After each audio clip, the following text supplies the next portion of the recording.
The History of Raven Rock, Volume 1, by Lirin Teleno. Forward. Raven Rock is one of the more interesting colonies of Morrowind of the last 2 centuries. So much has happened to this tiny town in such a short amount of time, and so many lives have been affected by it.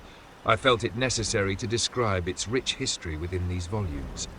During my research, I lived in Raven Rock for almost 3 years, and I got to know many of my fellow Dunmer who call Raven Rock their home. I hope that my readers will appreciate the amount of fortitude and perseverance that it must take to endure life in such an inhospitable and untamed land.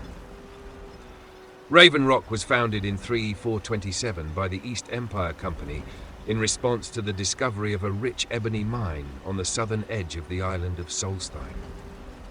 The construction of the town took several months, and the mine immediately started yielding ebony ore that the miners shipped to Windhelm in Skyrim. By 3E432, the town was home to over 30 people, all of whom depended on the mine for their livelihood.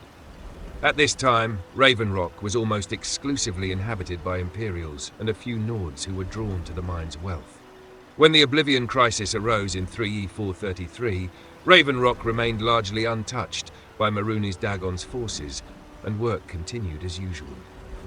The bulk of the Imperial Guard that was stationed in Raven Rock was recalled to Cyrodiil to fight the invading forces, but a few soldiers remained behind in order to protect the ebony mine from bandits. It's uncertain whether any Oblivion gates ever opened on Solstheim, as there appears to be no record of such an event ever occurring there.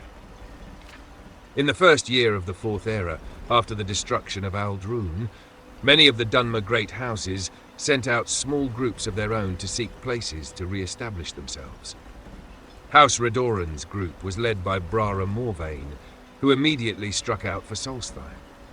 After some quick negotiations with the East Empire Company, and some speculate quite a bit of coin changing hands, Brara's group was allowed to settle in Raven Rock, where they quickly became a part of the mining colony's way of life.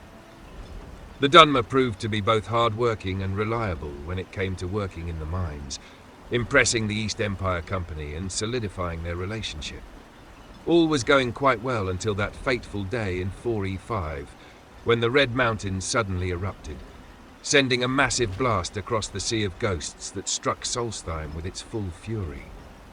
Raven Rock was heavily damaged by this wave of force, which toppled several of its stone structures and obliterated many of the wooden ones. Ironically, the mine once again proved to be the town's saving grace, as most of the population of Raven Rock was working underground at the time and was completely shielded from the blast. This event wasn't without cost, however. Raven Rock was heavily dependent on nearby Fort Frostmoth for its defense, but the eruption had almost completely wiped it from the face of Solstheim. The few soldiers that survived took residence in Raven Rock itself and attempted to set up a makeshift garrison there, but these scant few were hardly a match for potential threats to their town. With the East Empire Company's permission, Brara brought in some of House Redoran's elite Redoran Guard to fill the void. The Guard proved to be an ideal replacement for the fallen Imperial soldiers and have been guarding the town ever since.